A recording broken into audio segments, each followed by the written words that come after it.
And we welcome you to another episode of the 214 Sports Show, episode 120, posted at the end of June right here. It's been another quick month in sports here in DFW. World Cup fever is still going on as England and Argentina have made some historic runs in AT&T Stadium, excuse me, Dallas Stadium, as they're Yes. calling it in the FIFA Yep. World Cup.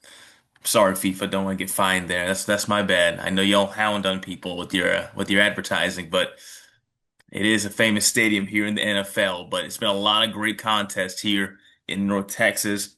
But the main thing we want to talk about today is, of course, the NBA draft and the hiring of a familiar face in the college basketball ranks, but also the Texas Rangers finding a way to flip the script after last week and sweep the Toronto Blue Jays. So glad to have you on the 214 Sports Show. This is your first time, or if you're returning. My name is Joseph Duffy. I'm joined alongside, as always, by my wonderful co-host, TJ Krilowicz. TJ, how you doing? Joe, I'm doing great. I'm still in Austin right now, about to move back to Dallas actually, permanently. But I was actually just back in town for a little bit for the World Cup.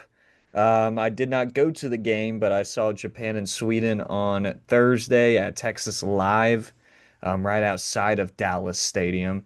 And yes, they do cover up the wording of AT&T Stadium and the logo of AT&T on the stadium. But you know what was also very interesting? They took down the Rangers logo on Globe Life Field on the side that was facing AT&T Stadium. But if you went to the other side of the stadium that wasn't facing, sorry, Dallas Stadium, the Rangers logo was still up. So I thought that was really interesting. I don't know why they had the need to take down the Rangers logo on that side. I don't know why that would be an issue, but I don't know. FIFA, what's up with that? I guess they're a bunch of Astros fans or something. Also, I think the grass was way greener in Arlington this time around. I think they did more than just change the grass or the turf, the grass inside of Dallas Stadium. I think they really, you know, they did some gardening out there in Arlington. Props to them. Well, from what I'm seeing, it's like they've spent, seven-ish, eight-ish years, harvesting the grass. Like they put some work in for this grass in the World Cup in America. Like not even depending on which stadium it is, there is such a methodical way they've raised the grass to make it the softest, most clean, most green grass you could have for a soccer pitch. And it's amazing how easy it looks to for these players to play on grass than NFL turf. And it's also insane to me the power that FIFA has. They can just cover all these logos and advertisements around a stadium and change the name, I for the know. time being. Like I don't know how They they have even have that the power. Rangers logo up. That's It's the crazy to me. street, man. Unbelievable. But I know if you saw them also, partying in a way at the old Ranger Stadium too. Like they're opening those gates too. Really? Like then yeah, the Netherlands has been partying in there. A lot of teams like in pre-games have been partying in there. Really? Unbelievable. Old Yeah, let's play Choctaw some Field. baseball in there too. Old Globe Life Park, man. I miss that stadium so much. Every time I see a clip from, the good teams in the early 2010s, I just get sad all over again. Sad, sad, sad. We do a lot of But those on today's dates on our social medias, though. A lot of them in the old ballpark. Brings back some good memories, though, you know? Check it out. yeah, Check it out on our socials at 214 Sports Show. indeed. We'll start by the Texas Rangers, who just had a monumental sweep of the Toronto Blue Jays. If that sounds familiar, it is because it happened in 2023 en route to the Rangers 2023 championship campaign, also in the Rogers Center. Unbelievable, because I wish I could have seen this when I went to go watch the Rangers play in Toronto Nope. back in the late summer last year, but no, they had to blow it after a I Jacob was thinking deGrom about that. a Jacob deGrom gem, prime time. I had to miss it. And then the next day I had to, watch a spanking on a Saturday afternoon, getting blown out, putting in a position player. Unreal after Patrick Corbin released like seven earned runs or something like that. It was nuts. But you look at this Texas Rangers team, TJ, and these starters posted a 1.13 ERA in this four-game series. Of the series too. This Blue Jays team never had a lead. It was pure domination by the Rangers through four straight games, and we just were complaining last week about the Rangers dropping that series against Minnesota and how they were looking pretty pathetic. in the last part of the week, but finding a way to bounce back in the weekend. But you look at this weekend series, man, pure domination leading into, being a 500 team and leading the AL West. I mean, I did not expect this last week. I should have known. I thought that I was going to be the first one to bring up that the Rangers 4 game swept the Toronto Blue Jays in Toronto in 2023. But of course I knew some stat head was going to have it before me, of course. But I mean, I'm impressed. I mean, obviously, I mean, how can you not be impressed? And you go back to 2023 and how much of a dire situation they were to win that, just win that series in the first place. And for them to go out there and 4 game sweep, that put them back in the playoff picture when it looked like it was about to, take them out of it. And that's what happened with the Rangers here in this, in this season. It's a lot earlier in the season, about almost 3 months earlier than what it happened in 2023. But you have I mean, this is a series that hopefully can turn around a season. It was an outlier in a sense that you have a team that struggled on the road all season offensively, and they were able to get out to the lead all 4 games first off. I think they scored in the first inning in all 4 games. If not, it was 3 out of the 4 games. And that's something that is not we've not seen from the Rangers on the road yet. They're 10-6 on the road this year in June. Of course, they just won 4 straight against Toronto, so it's a good sign that they're going up, that they're trending upwards in a tough season that it's been on the road so far. Well, the Rangers have had the best record in the AL in their past 28 games, I believe. And you're seeing again in this past series at Rogers Center, again, a great venue for baseball. Certainly recommend if you ever find your way in Toronto to go there. It's unbelievable, the renovations they've made there. But the Texas Rangers made it their home this past weekend. And again, it was domination. This offense never really found a way to trail against this pitching staff of the Blue Jays, it seemed like. There were some low-scoring affairs. I guess if you can call it that in the Friday game, mid-sized game in a way. Hmm. Um, and then you go to Sunday where it was a 3-2 game when the Rangers were leading for the most of it, and then Cole Winn comes in, releases, Hey, Coomer the Rocker, lead. though, shout out, man. Great start. It's Great a start. shame, man. He deserved that win. I Deserved know. it. And I feel I know. terrible for him. It's hilarious Cole Winn Can't ends get up those getting. wins, man. Yeah, it's insane. Cole Winn ends up getting the win in this matchup because he ended up surrendering those 2 runs that almost had the Rangers lose, and it took Hmm. another comeback effort in the late innings for this Rangers offense to come away with the sweep. And then you saw it end in spectacular fashion. Brandon Nimmo, we both shouted it out at the end of the game, crashing into that right field wall. Man, if only he was in, right field in that World Series Game 6 in 2011. Sorry to go there. But man, what a play right there by Brandon Nimmo to end the whole series and finally get up on his feet after, hurting his left shoulder. But that's the kind of effort we're looking for with this Rangers team, man. That kind of passion, that kind of drive. It sure was nice to see this team play with a little bit of fire after dropping that series in Miami. A series that I thought they were going to win after that first game. But the offense just it looked lifeless after that first game win. Hmm. Well, I'll tell you what, there is a few moments, and if we can go back to the Cole win, giving up the 2-run home run, Lucas. I get the whole point of having to save arms. All right, you've been on a long streak. I believe that this is three, you got like 3 series in a row or something like that, without a day off, all on the road. You're traveling the next day. Like, yeah, save the arms if you need to. Yeah, they haven't had a day off since June 17th, and they're not gonna get one until, July 3rd, later this week. And a lot of those games have been on the road, but Cole Winn has not played more than an inning in a game this entire season. You're up 2-0. You got to finish the It's not like you just won the series. You can be okay with dropping a game. Every game matters. And, for Skip Schumacher to keep him in that eighth inning, after finishing the seventh inning with a good seventh inning, and I could see that. You see the good seventh inning, they get carried on to the eighth. But he hasn't done that this entire season. It's a player that's given up earned runs in three out of his last four appearances. I don't see why you would put him out there and trust him again to go in the eighth inning. And of course, that's what happened. You have a power hitting lefty who is going up against a pitcher who has given up a lot of home runs to lefties this season in Cole Winn. And that's what happens, It's, you see a duck, it looks like a duck, it quacks like a duck, it's a duck. That's what it is with this situation. And I thought, it was an automatic, I was just disappointed. I thought that there could have been um, another player to put in, maybe put in an Alexander for two innings. I don't know, but I don't know if he's done that either this year. I think he has. He started a few actually games, but I mean. Another thing that I want to say about Skip Schumacher real quick is that I'm waiting for him to bring Nicky Lopez and Diaz up in the lineup.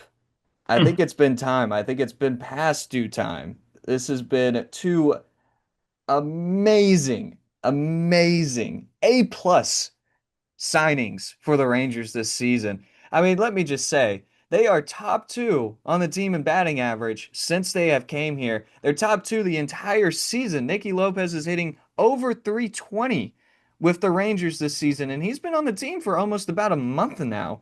And he's been starting pretty actively. He's had a great, great start with the Rangers, and so has Diaz as well. He's cooled off a little bit, but he had a great game on Sunday against the Blue Jays. And I think it's about time that, maybe you bump them up in the lineup. All right, they're helping this team out a lot in this stretch.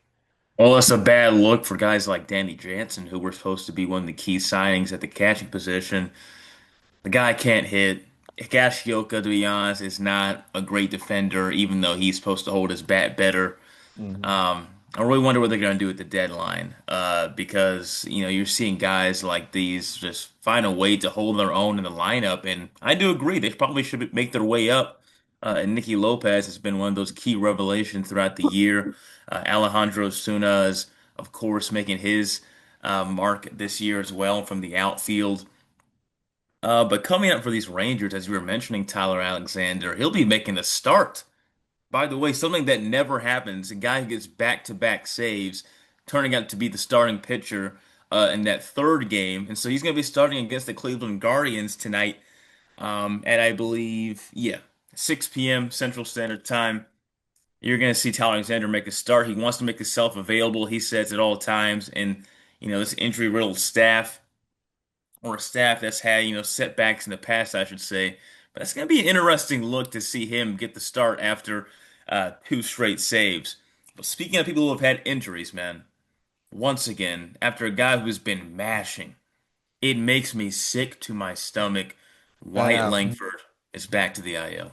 And it was a non-contact too. Like, I mean, I guess a Yeah. lot of injuries in baseball are non-contact, really. But I mean, you see that. That's something that I remember Corey Seager happening in 2023. And I think it's happened multiple times with him, just running around the bases, going for two, and then pulling that hammy. I think that's what it was. It was a hamstring Yep. injury, right? Yep. Yep. I mean, the thing is about Corey Seager is that he is not the most athletic guy. He is more athletic than I think people give him. But he's not a Hmm. huge athletic guy. He's a tall, lengthy. I mean, he's not awkward or anything in any way, but he's definitely not the athlete or the age that Wyatt Langford is. So for him to do that, it's just like, who else but us, man? Who else but us, right?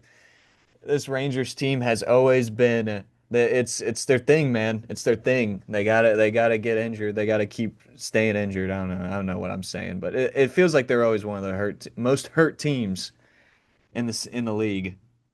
Well, you see it again with Evan Carter, who's had to sidestep at the IL again, and now Wyatt Langford, who was coming back. And I believe at one point there was a stat that he had more home runs in the month of June than games played.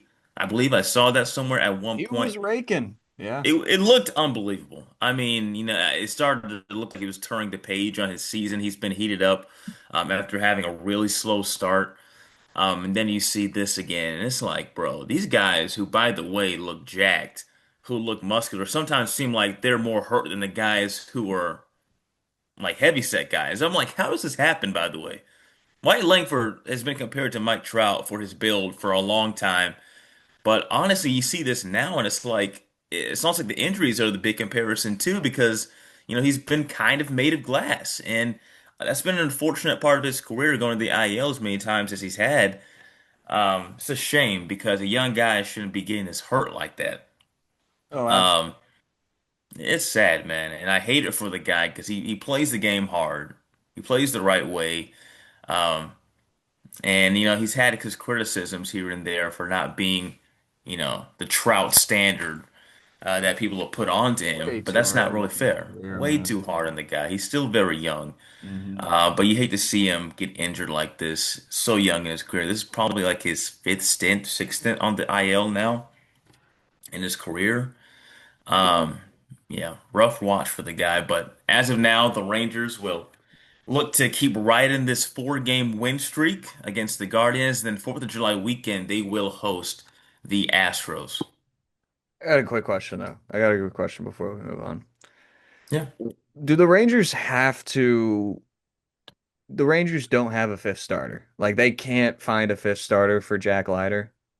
Like What I think they're gonna do eventually is bring Jordan Montgomery back up. that's That's what what I I was think gonna they're gonna do. ask. Where's Jordan Montgomery? I mean, He actually just had a perfect frame I saw in Frisco, I think on Saturday, if I'm not mistaken. Old Gumby was pitching not too bad in Frisco. Let me see if that was right again. Yep. He had let's see. Yeah. look, man, 4 game streak Rehab outing. going. Jordan Montgomery possibly coming back soon. Evan Carter just coming back. Don't get me This carried away. 2023? My goodness. Is this Got 2023? Or are we too I, early? Are we too I got early on this? chills. I got chills. Never We have mind, I'm been just told that sick. we overreact way too early in seasons. So, Dude, how this always turns out, we're riding the high off a streak, and then all of a sudden these guys just lose a series. yep. Or they lose two straight series. How many Oh times have yeah, you no, seen this, by the it's way? there. I It's mean, free, come on. dude. They're playing at Cleveland now. Come on. Ugh. I don't Ugh. know why I said they're playing the Astros 4th of July weekend. It's actually Detroit. So yeah. They'll wrap up this road trip against Cleveland. It'll be Tyler Alexander, then DeGrom and Gore starting those series, and then Evaldi, Cal Quantrill, and Rocker projected for the Detroit series. And I'll see these Rangers of Arlington, Texas can keep this streak rolling and finally turn the page as you were kind of projecting before the beginning of the segment. First place in the AL West, Texas Rangers. First place, Texas Rangers. So low Unreal. for now, Unreal, man. You're seeing a lot of mediocre baseball played in Major League Baseball right now, besides maybe two or three teams. especially in the Even, AL, man. I mean, even the Yankees just got swept by the Red Sox in a four Oh game yeah. set. Unbelievable. I mean, I Yeah, don't know what AL we're is a watching. junkyard, man. It is just it's terrible. Yeah. Speaking of a junkyard, I was about to say the AL West was, or the AL in general, has been like the East, I guess, of the NBA. But speaking of the NBA, we didn't get to talk about it last week because it happened the day we posted the podcast. The This happened worst a luck. lot. This is one of the worst days or weekends of luck in a 2-4 sports show history. But the Dallas Mavericks, as we were mentioning last week, who were still without a head coach ahead of the draft, they hire their head coach a few days before the draft in Dusty May. Of course, the recent head coach of the Michigan Wolverines, who just won the national title against the Yukon Huskies. I mean, Dusty May, I was over the moon when I saw this news. I'm not gonna lie, I'm immediately sold. I've always respected him. What a jump he has had, going from FAU to being an NBA head coach in just 2 seasons. One of the craziest career changes that I've ever seen in my life. What are your thoughts on this hiring so far in this Mavs organization from Masai Ujiri? Well, I mean, it's a lot like a draft. It's a lot like something where I feel like, somebody has, I know that he's earned it. I know that he is definitely, the Mavs did their due diligence. I've been stuttering a lot. I guess it's too early this today. But I mean, I trust in the Mavericks. I trust in the new management, the new ownership, or not the new ownership. Definitely don't trust them, but the new management for sure. And I think that it's if he's gonna have the poll, and of course we don't know if this is if this was his doing or not, but or if True. he had any influence in this. But if he is already getting hired and 2 days later we're using our ninth overall pick to pick a player that he wants us to pick, then I mean, he must have some good influence. And he must be a pretty good head coach. So, I'll trust I him for mean, now. And hopefully, I think he looks like he's, at least from the interviews that I've seen, from the clips that I've seen, it looks like he'll be a lot more, a lot less stoic than Jason Kidd was on the sideline. oh It looks my like he'll be a lot goodness. more engaged. And, I don't say that not having emotions, as a head coach is a bad thing, for Jason Kidd or anything, but he was a little bit too stoic. He was a little bit too nonchalant. And so I think Dusty May is going to be a little bit more fiery. And I'm a fan of that. I'm a fan of that. We need to get under these guys' um, skin. You gotta make these players fight, and I don't think Jason Kidd did a good job Mhm. with that at times. So Which is interesting because Jason Kidd has a legacy of being, a guy who was, a leader of men as a point guard, triple doubles all over the board, won a championship in Dallas, and it's like you think he'd find a way to, corral guys, and it seems like he ends up leaving every place that he's coached, burning a few bridges, maybe not being as liked by some of the stars. And I just find it interesting because also Dusty May, not near the NBA pedigree that Jason Kidd had. In fact, Dusty May did not even play big time basketball because he was a manager. You look at his career, it's just almost polar opposites in a way in the world of basketball. But Dusty May has definitely earned some respect from being that student manager, working his way up to being a respected head coach. He's not a big guy at all. Um, he'll have in to an adjust, NBA I GM guess. apparently making that Say it draft. again. Huh? In an NBA GM already, huh? Right. I Look at mean, that draft pick. All yeah, right. it's just nuts, man, how like the whole game plan seemed to change when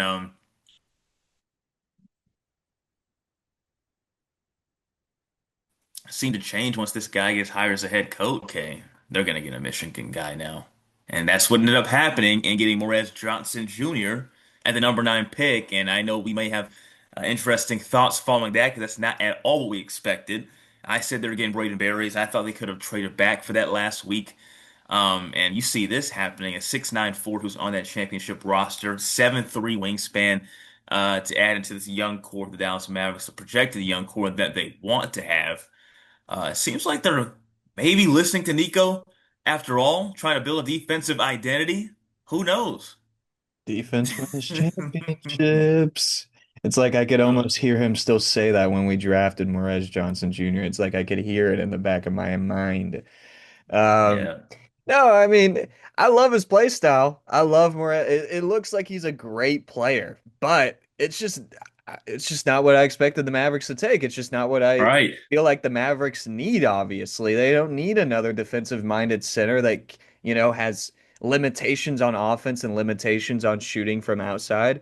I mean, that is the Mavericks needed shooting from outside. It's been the Mavericks' Achilles heel since 2024, the 2024 finals, really. The team has been terrible from three. And of course, there's been a few more Achilles heels down the road for the Mavericks, but I mean, that has been their big issue for years now. They have not been a consistent outside shooting team. They've never been. And Luka, taking away Luka from this roster, you're not getting as much open looks from the corner or from the key.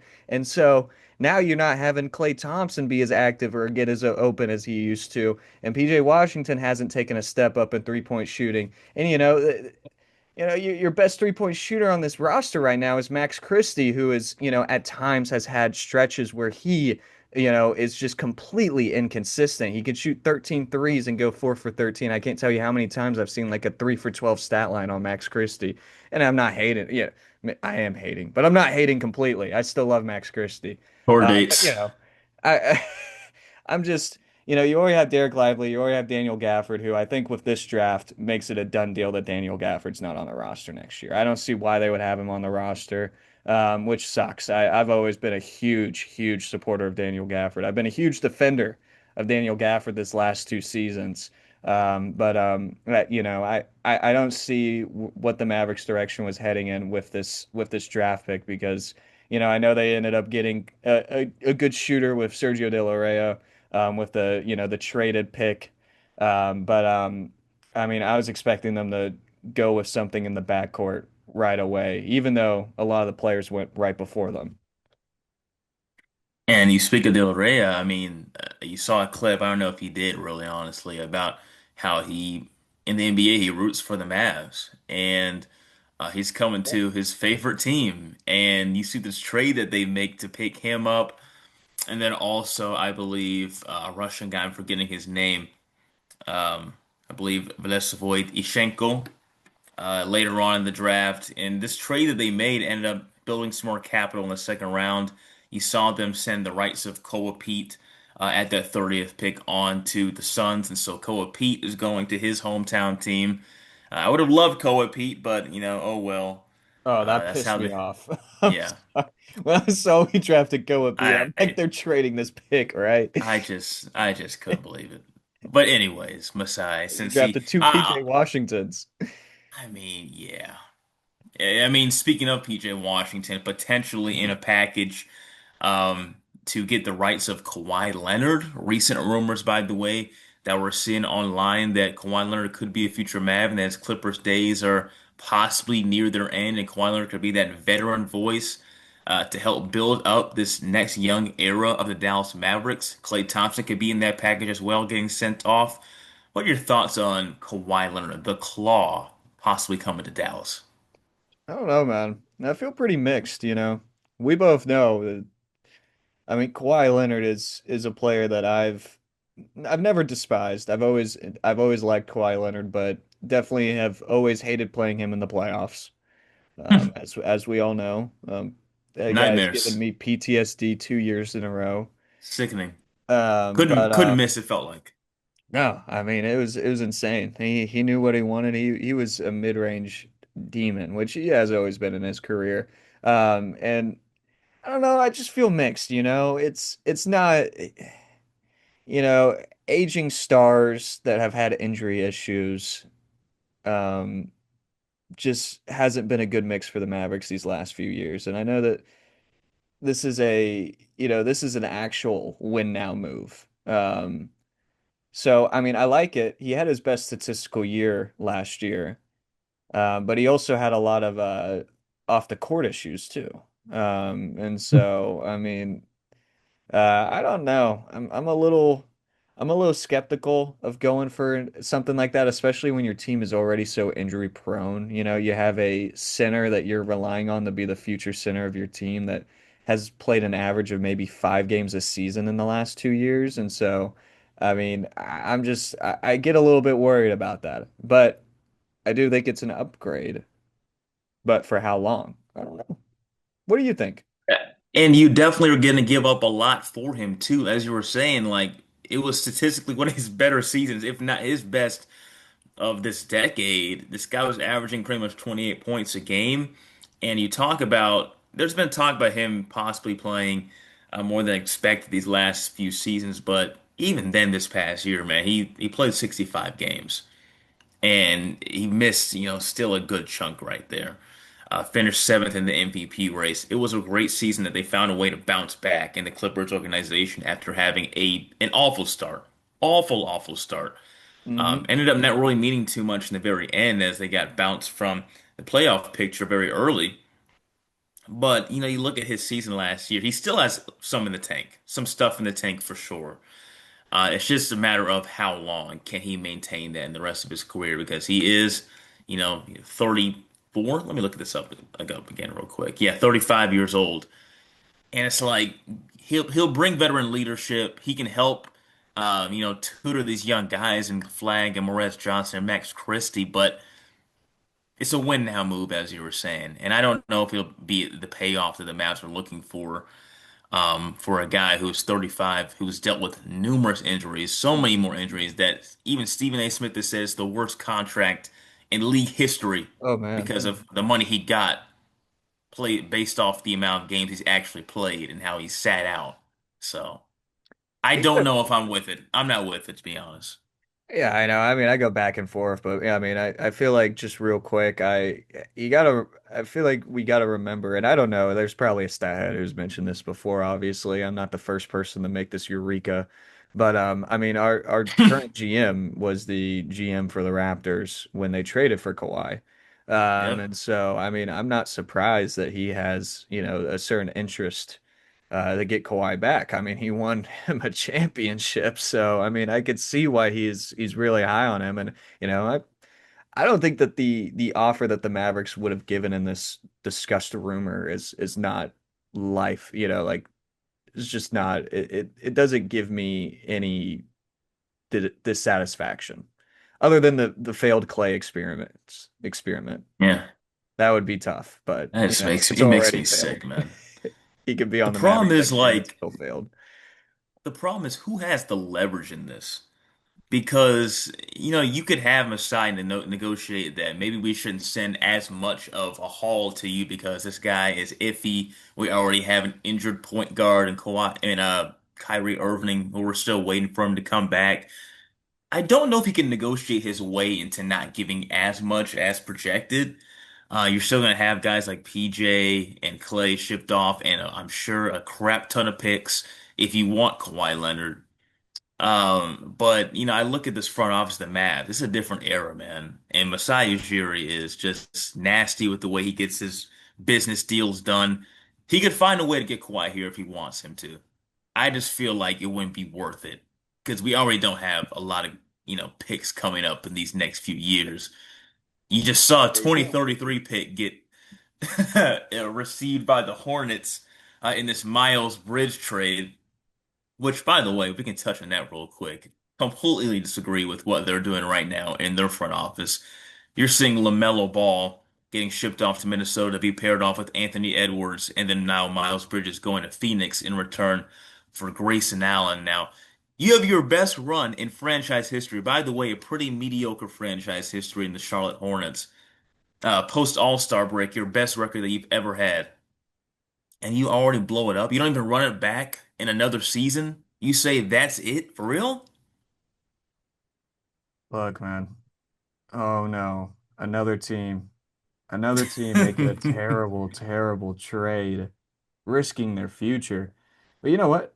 They still got a few first round picks from it. I know they traded a few, but they still got four for LaMelo.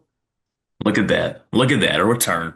What is a return, Mavs fans? What is First that? round picks? You can get that Never for heard your of that. star player? What? Never heard of that. My goodness. That'll do it for episode 120, the 214 Sports Show. We do thank you for joining us. Please listen to our podcast in full length every Monday at 10 a.m. Central. Also, we talked about the Rangers and the Dallas Mavericks, the World Cup fever going on. You can follow me at Joseph_Duffey99 on Instagram and Twitter. TJ? Follow me on X at TJ_Krilowicz and on Instagram at TJ.Krilowicz. Links in the description. Please be mindful of our socials as well. We post a lot of on these dates and our takes on our social media platforms. That'll do it for episode 120. Thank you for joining us. We'll see you next week to talk more of what's hopefully the turn of the Rangers season. We'll see you. Amen.